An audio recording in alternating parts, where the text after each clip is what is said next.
Thank you for watching, liking, commenting, sharing, and subscribing right now. You know what I am? I'm a consumer. But will I flock, because I'm flying, to Windows 8? It's a question that's on everybody's minds. Okay, maybe not everybody. A lot of people, at least those in our community. You've now tried potentially the developer preview and the consumer preview that Microsoft has released for free for you to test on your own computer. And I gotta tell you, I'm not the type of person to say, I told you so, but I told you so. I said, how many weeks or months ago did I said that it's a mistake to bifurcate the user experience? When was that? How long ago did I say it's an asinine way to go to split Metro and Aero within the same operating system in the same experience? How long ago did I say that? It's been a while. But now people who are testing the consumer preview are saying the same thing.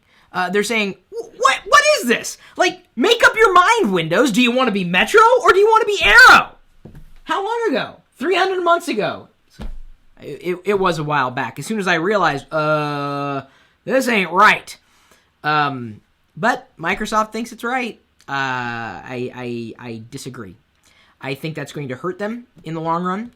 I don't think that consumers are going to be very happy with that dramatic of a change. Windows needs to evolve. It needs to grow. But it needs to also let people feel comfortable with that growth.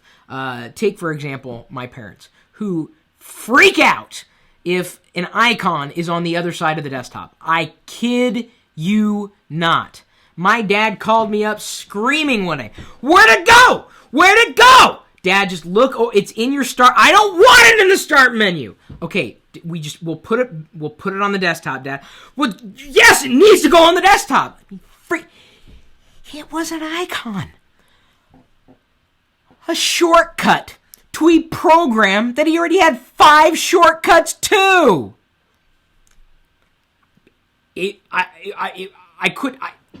I was dumbfounded. Just like now, the words could not explain how I just didn't understand. I'm like, it's the same thing. You just get to it from a different...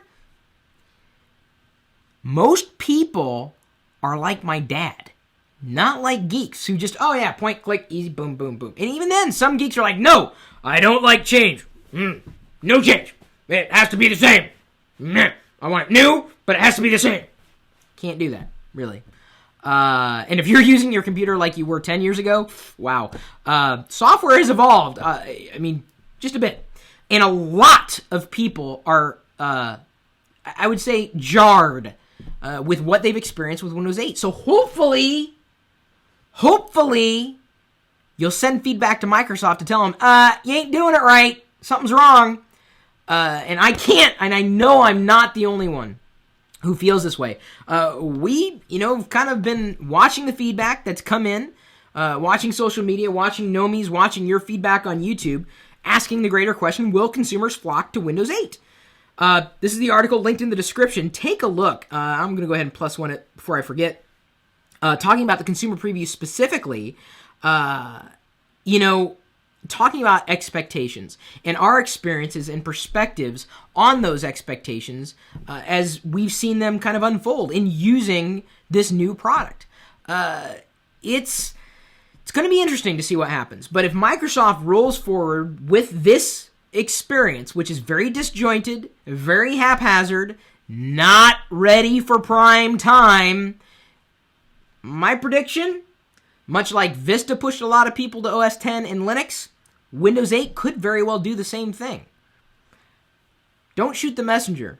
Look at history, look at every example that you've seen before, and apply it to today's scenario. You'd see the same thing. Not that you would want it to happen. I don't want it to happen.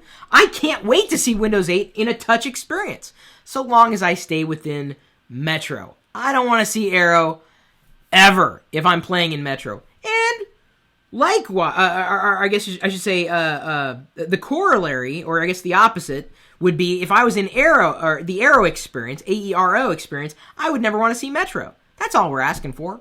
One or the other, not both.